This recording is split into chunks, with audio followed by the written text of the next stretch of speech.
Hey guys, my name's Peter Lance. I'm a technical game artist in training. I just wanted to show you guys today a game I made 2 years ago in a team project. I personally did the Unreal 4 work, while my other three teammates, LYDIA ZANOTTI, BRENT KETTELHUT, and Kyle Andrews, they kind of made the assets for the game, like music and environmental modeling, textures. So yeah, I'm just gonna play through the game and just comment on any systems I'm proud of. Otherwise, I'll kind of keep the talking to. I won't be talking the whole time, so because you're here to see the game. So let's get started. My name is Bin, and I am an impure being. I live in a world much like yours, where order means everything. It is the difference between good and evil. In my world, the principles of math take on a much more visible form in how we live our day-to-day lives. Graphs, vectors, and all such manner of things can be seen in our plant life and the ground we walk on. This is why it is so clear to me that I must become pure. There is only one device that can do this, and it is at the center of my world, the Heart Shrine. It is the only device that can rewrite a heart at the core, removing all errors. It's somewhere beyond this portal, or so I've been told.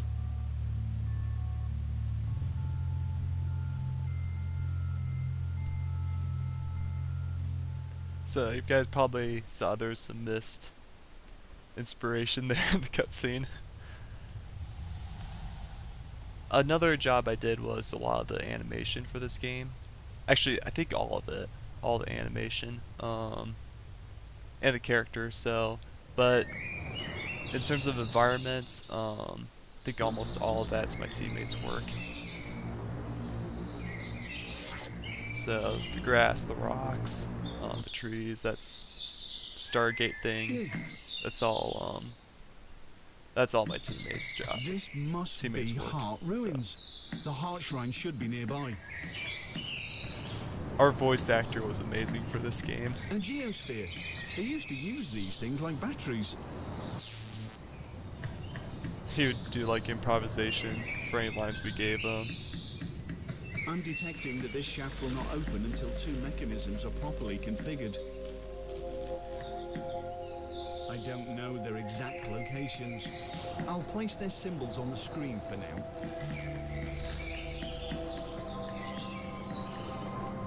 Alright.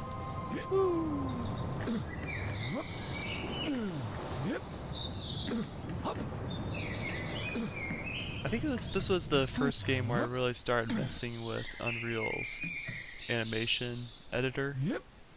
And the current project I'm working on went a lot crazier. For this game I was like proud just to have the character's spine bend when he lands after a jump, whether he's walking or just standing there. This next part you're gonna see is probably where most of the time went, I would say, when it comes to levels. I believe this is the proper configuration.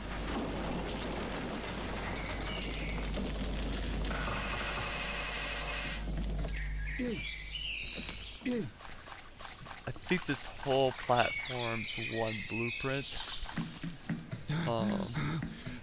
This ramp is long. This entire game was done Why with does it have to blueprints. be so long? With This blueprints must be nested one of the inside. mechanisms. Oh my goodness, Ben, you keep talking over me. Okay. Alright, this is probably the hardest puzzle in the game, I would say. It's the one people get stuck on a lot. But the trick behind it is to line up the faces of these dice. Not only is this the hardest puzzle in the game, I'd say it's the hardest to program. There's, I ran into some issues. I think like figuring out which face was pointing where.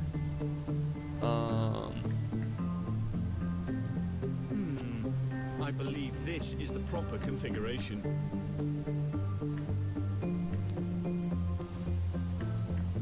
Ooh, I think I need to rotate this guy. This is really tricky. That's one mechanism configured. One more to go. You might have noticed by now, Ben has an animated face. It's very like, I'd say a primitive form of facial animation. I'm just opening and closing his mouth. Bleh. But I get to change like his expression when he says a voice line,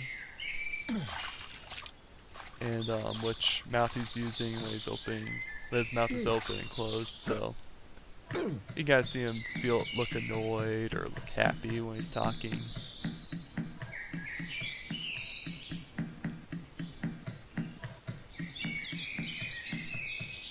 This place is so unreal.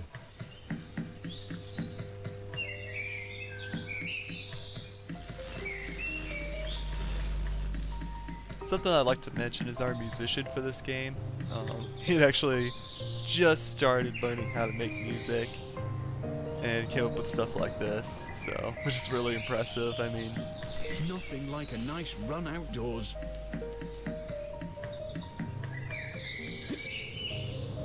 Are these shark fins? That bridge below is far from its proper configuration. oh, that bridge was fun to make down there. Oh no! I forgot my wonder who lived geosphere. on those islands. Yeah, okay, so that little ball thing I was holding earlier, that's supposed to be used to activate this elevator. I'm actually going to do a little bit of a cheat. And I'm just going to fall down.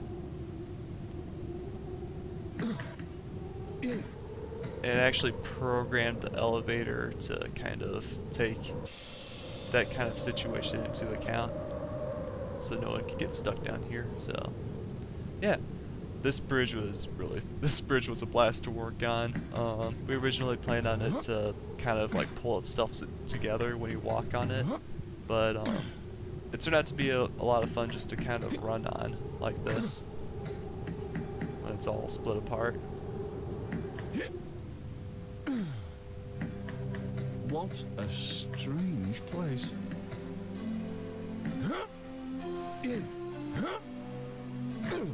I'd say this is probably my team's favorite area to work on. The second mechanism. How do I play with it? We just love the idea of creating This this place like is weird. vast, empty void in the middle of the island. Okay. And this puzzle was inspired off of CAD drawings, believe it or not. I took a CAD class and thought it'd be kind of cool to kind of have a CAD related puzzle in the game. I think it's this shape.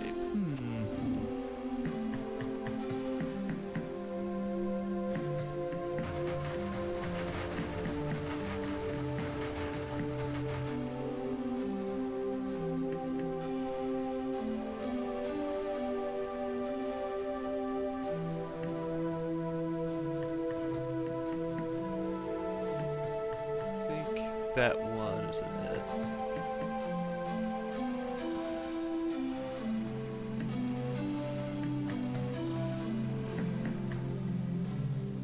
Maybe it is. Oh yeah, okay, it goes all the way in.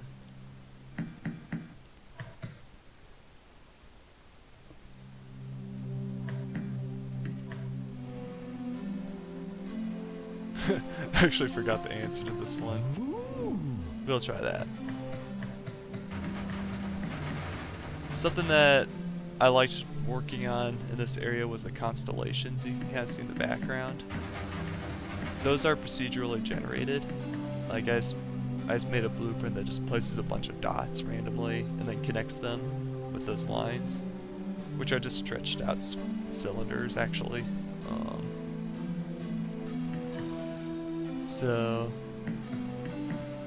And I made use of those in the main menu you probably saw. You probably noticed that already.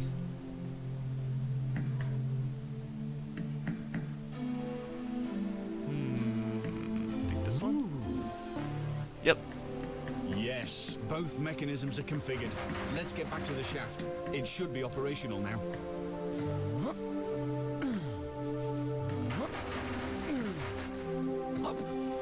To get the whole effect of this being like an open void, I think the shader used in the background is pretty like, I think it's just a flat color. I think that's how we decided to like make sure there wasn't any hint of like shading on the walls that confine this area in.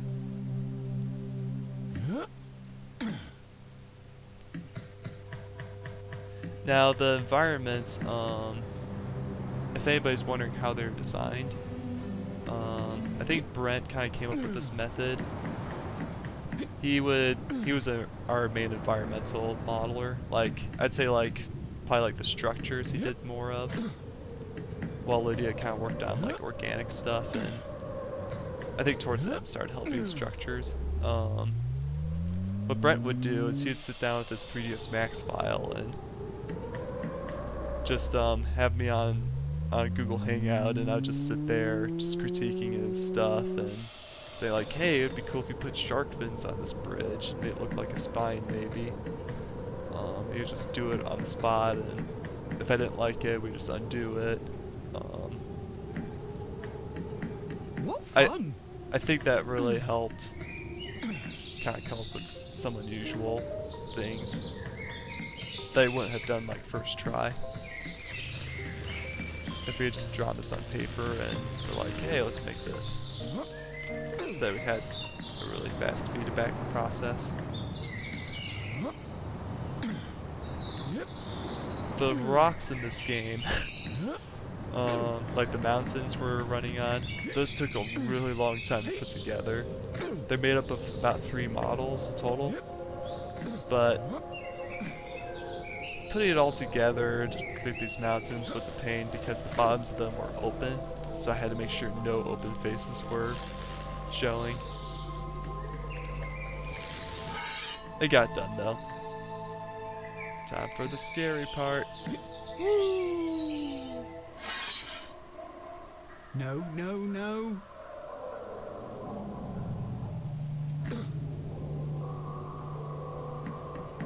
Scary part's over.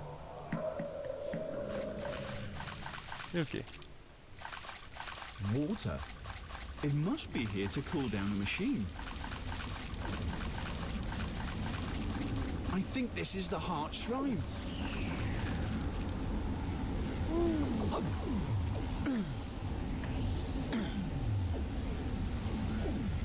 look at that. How do I use it? There must be a button somewhere. This area, I believe I modeled.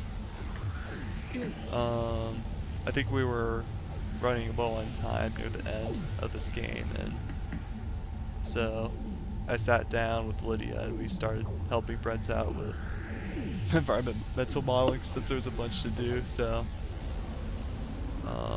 very much a team effort. Alright. Let's do this.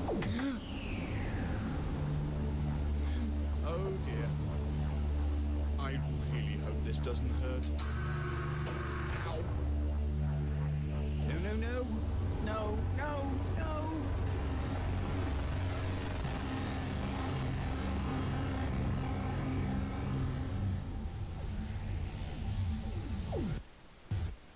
As my heart became pure, I had no clue what the rest of my life would be like. I was no longer about to die. What journey was left to finish? For a long time I pondered on the cliffs. Eventually, I made up my mind. I returned home through the portal and sought a way to prove the Heart Shrine's existence.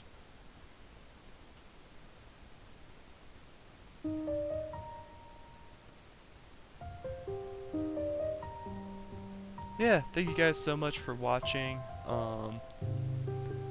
If you'd like to try this game out for yourself, I included a link in the description below. where you can download the Unreal build, not the project itself. So yeah, really hope you liked it.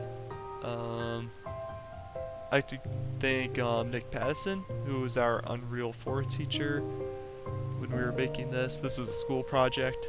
Also for freesound.org, as you can see, they provided like almost all our sound effects. And John Varker, who was our that was our voice actor. He was a blast to work with. He was the first voice actor I ever worked with, and he nailed the voice of the character. Yeah, I think I will call this video ended then. Have a good rest of your day, and hope your game development endeavors work out well. Thanks. Bye.